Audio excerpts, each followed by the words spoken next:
we need to think about how we're going to find reference angles if we are in radians rather than degrees. Now, somebody in an earlier class said, well, can't we just convert it to degrees, figure out our answer, and then convert it back to radians? Yes, you could do that, but it's a whole lot more work than what you're going to see to solve these. I promise it's actually easier to deal with the radians. Okay? So bear with me and watch and think about this. So we know in quadrant 1, whatever the angle measure is, whether it's in degrees or radians, our reference angle is going to be the angle measure, whether it's in degrees or radians, right? Okay, think about the reference angle in quadrant 2. So that would be our reference angle here. So if you notice, we've got a note here. You're either doing 180 degrees minus that angle measure, or we're going to do pi, which is equivalent to 180 degrees minus that angle measure. Okay? So think about the fact that the angle measures that we're seeing are like something pi over 6, something pi over 4, something pi over 3. So if you want to think about this as instead of pi, if you want to use your common denominator and think of this as 6 pi over 6, 3 pi over 3, 4 pi over 4, that could help you.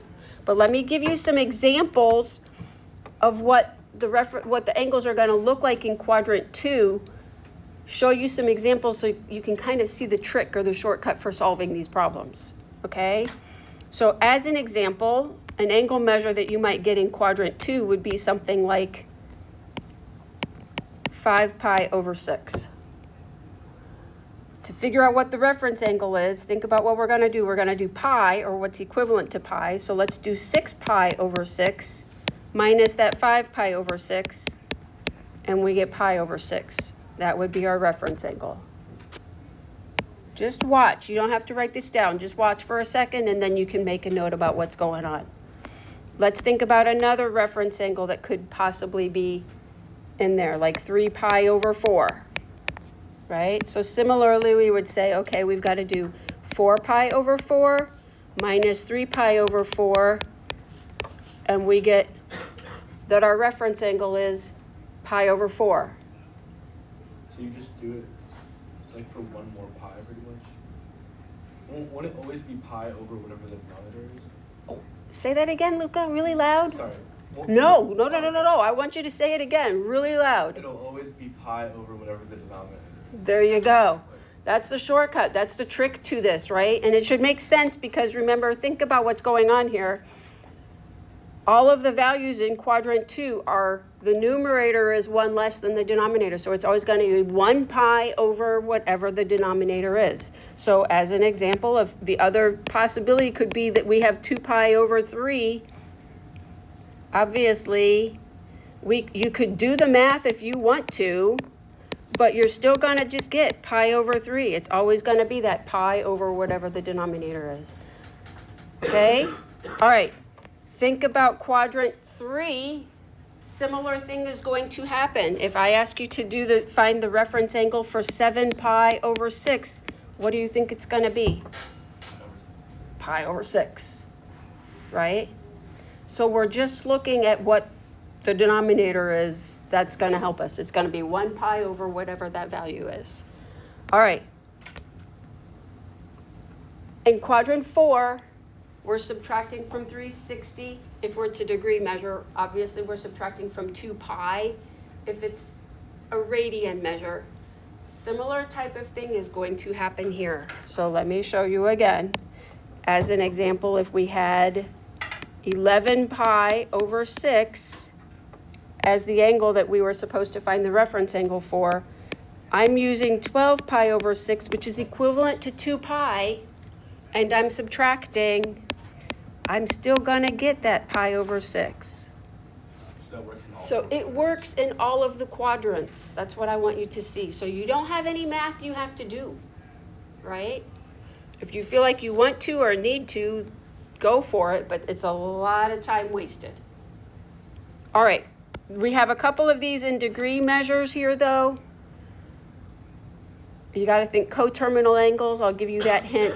Try A through D We'll go over those in just a second. Go in here. Okay, so the negative 150, Andrew kind of asked about this. I think some of you, this one's a little bit trickier because we do need to think coterminal angles and add 360.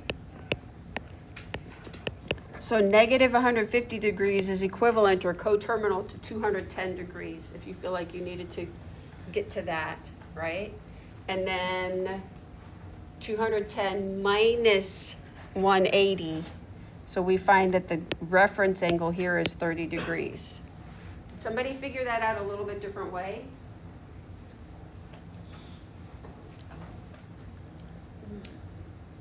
Or is that what everybody did? What about just thinking about the fact that if we're at negative 150, how much more do we have to do to get from the negative 150 up to the negative 180 where we're trying to get to? Because that's where we're always trying to get to, is that x-axis. So that was 30 degrees more. So that's another way to kind of think through that one. That way you didn't have to deal with the coterminal angles.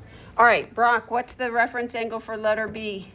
Pi over 4. Pi over 4. What about letter C, Drew?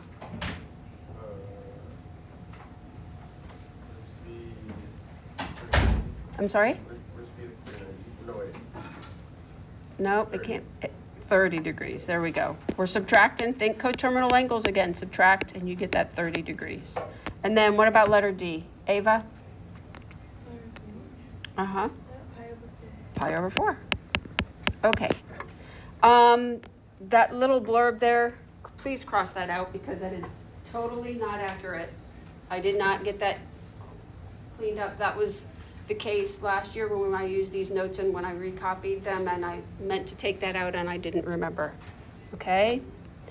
All right, what I want to show you here in this next little bit, in this next little section here, is I want you to think about what we talked about yesterday about our all students take calculus. We're going to use what we know. We are only going to think, I don't want you to put that unit circle away. I want you to realize that you can answer all these questions. It's a little more involved, but I want you to realize that you can answer every single one of these questions, even though they're asking about angle measures that are, in some cases, that are not in quadrant 1. We're going to use what we know about quadrant 1. We're going to use the hand trick. We're going to come up with our coordinates. So I want you to see that every single one of these, now the first two are kind of an exception because the first one's a quadrantal angle and the second one is actually in quadrant 1. But after that, we're in different quadrants and we're strictly going to use quadrant 1 and think of quadrant 1 and then kind of add a couple little other pieces of information that we know to that. Okay, so in my opinion, to deal with the cosine of pi, I think it's easiest to just think about what the coordinates are at that place. So at pi radians, think about what the coordinates are. Right, we're over here, so we're at negative 1, 0. And we're supposed to give the cosine. So is that the x or the y? That's the x. That's the x. So cosine of pi is equal to negative 1. There we go. Okay. Sine of pi over 3. This is in quadrant 1. Now, we talked yesterday with the hand trick. We only mentioned the degree measures. You got to think about what the corresponding radian measures are, right? 30 degrees is your ring finger. That's equivalent to pi over 6. 45 degrees is your middle finger. That's pi over 4. 60 degrees is your pointer. That's equivalent to pi over 3. So to get the coordinates for pi over 3, we're going to fold down our left hand. Luca, there you go. Fold down your pointer and think about what your coordinates are at that particular location because that gives you your coordinates. So that's telling us how many fingers to the left? 1. So we're at 1/2, comma. How many fingers to the right? 3. So square root of 3 over 2. So that's the coordinate at pi over 3. Luca. How did you know, like, or just, I guess you just remembered where that is? Is that 180 divided by 3 is how much? 60. Yeah. So if you don't have that memorized, you can figure it out, right? Okay. Yeah. So now we're supposed to find the sine value, which is x or y. Y. So we just get that it's the square root of 3 over 2. Done. Pretty easy, right? Not too bad? All right. We're still doing something pi over 3. So we know the coordinate is going to be the same. But the difference here is that we're in a different quadrant, so we need to decide on signs. So what quadrant is 4 pi over 3 in? It's quadrant 3. So what do we know about the signs in quadrant 3? We know the x value is negative. We know the y value is negative. Right? Okay, and now we're supposed to state the cosine value. X or y. X. So cosine of 4 pi over 3 is negative 1/2. Will like the finger trick also work for this one? What do you mean? Yeah, I mean, I basically used my hand to get these coordinates, but I already had them from over here too. Because anything over 3 will have some connection to 60, right? Exactly, right. That's exactly what we're using. That's why I knew if the coordinate for 1 pi over 3 is this, then I know the coordinate for 4 pi over 3 has to be those same numbers, but then you just have to figure out your signs. So Exactly. so that's in quadrant 4 right there? 4 pi over 3? Nope, that's quadrant 3. The numerator is 1 bigger than the denominator, so it's in quadrant 3. Okay? Good questions. Keep asking if you've, right? Okay. 5 pi over 6. We got to think about what quadrant that's in. That's in quadrant 2. And so when we write our coordinate, we know it's going to be, in quadrant 2, we know our x value is negative, our y value is positive. Okay? The next thing I want to think about is this is something pi over 6. 180 divided by 6 is 30. Yeah. So we know we're talking 30-degree reference angle. So 30 degrees is our ring finger. Fold it down. What are our coordinates at that place? How many fingers to the left? 2. Oh, how many? Your thumb is a finger. So square root of 3 over 2, comma, how many to the right? 1, so 1/2. So that's our coordinate. We already decided on signs. Now we just have to state the sign value. So it's equal to what? 1/2, because sine is the y. Right?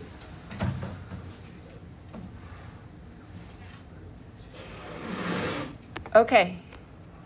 Sine of 210 degrees. Quadrant 3. Quadrant 3, good. We're quadrant 3, so we know our coordinate is going to be negative, negative. And 210 degrees, reference angle is what? 30, 45, or 60? 30, good. And we just did a 30 over here, so it's going to be the same coordinates. It's going to be the same number. So square root of 3 over 2, 1/2. And we decided on our signs already. We're supposed to find the sine of that value, so that means our y. So negative 1/2. Isn't this nice that, like, you only have to think quadrant 1. You have to think then about your in terms of the coordinates. Then you have to decide on your signs, but that's manageable. So it's kind of steps, it's kind of a process. But if you don't have that unit circle handy, you can still come up with your answers, right? Okay, one last example here. 7 pi over 4. We know that's a 45-degree reference angle. What quadrant are we in? How do you even want on 4? If it's something pi over 4, it's a 45, right? And we're in quadrant 4, I heard someone say, good. So in quadrant 4, then we know that our signs are going to be positive for our x, negative for our y. And at 45 degrees, that's fold your middle finger down. How many fingers are to the left? 2. So that means we have square root of 2 over 2. How many to the right? 2, so that means square root of 2 over 2. That gives you your coordinate. And now we're asked to find the cosine value. And so our answer is just positive square root of 2 over 2. How awesome is that? Yes, Can you Luca. remind me like what the all students take calculus like means again? 'Cause Yes, I will do that too. So we didn't really have to use that specifically here because we were deciding on the coordinates and the signs. What all students take calculus tells us, we're actually going to use it more in the lesson that we do tomorrow. It's telling us what in the different quadrants, what trig functions are positive. So this is saying that all of the trig functions are positive here. So sine, cosine, and tangent, they are all positive here. Okay? Here in quadrant 2, it's saying our sine value has to be positive, which should make sense. For sine, we look at our y, and our y has to be positive if we're above the x-axis. Does that make sense? Yeah. Okay. What this is also saying, though, that you have to think about is, it's also telling us, Luca, cosine value is negative, tangent value is also negative, right?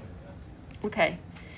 Down here, the quadrant 3, the t stands for the fact that our tangent value is going to be positive. And so the sine and the cosine are both negative, right? Think about that. In quadrant 3, we're going negative, left, and then down. So cosine's negative, the x is negative, and then the y is negative. So, yeah. And then negative divided by a negative, that's why the tangent's positive. I think what I'm not really getting, because I thought that this became big time, but I'm not really getting how you're finding that it's in quadrant 2 or 3 based on without multiplying like 5. For example, like on D, without doing 5 times 180 divided by 6, like how do you? Oh, okay. So go back and think about the fact you've got to look at these numbers, right? Yeah. Remember we talked about the fact that If it's less. if the numerator is 1 less than the denominator, then we're in quadrant 2. If the numerator is 1 greater than the denominator, we're in quadrant 3. If the numerator is, well, on this one, you double your denominator and you subtract 1. Double the denominator and reduce by 1, that's quadrant 4. And then quadrant 1 would just be. Quadrant 1 is just going to be those nice, pretty angle measures. Okay? Yeah. Those are good questions though, so I'm glad you were asking. Okay, I just want to do some review with you. We'll see how much time we have here at the end of class for you to work on classwork and homework. So let me explain. There's classwork is one specific page, homework is the other 2 pages. It only says pages 10 and 11, but I want you to scan and submit and make sure you have done 9, 10, and 11. So when we finish with what we're doing on the boards, just to review and practice a little bit, you're working on pages 9 and 10 and 11, okay? And I'm mentioning that now. I'll mention it again when we finish with what we're doing on the boards.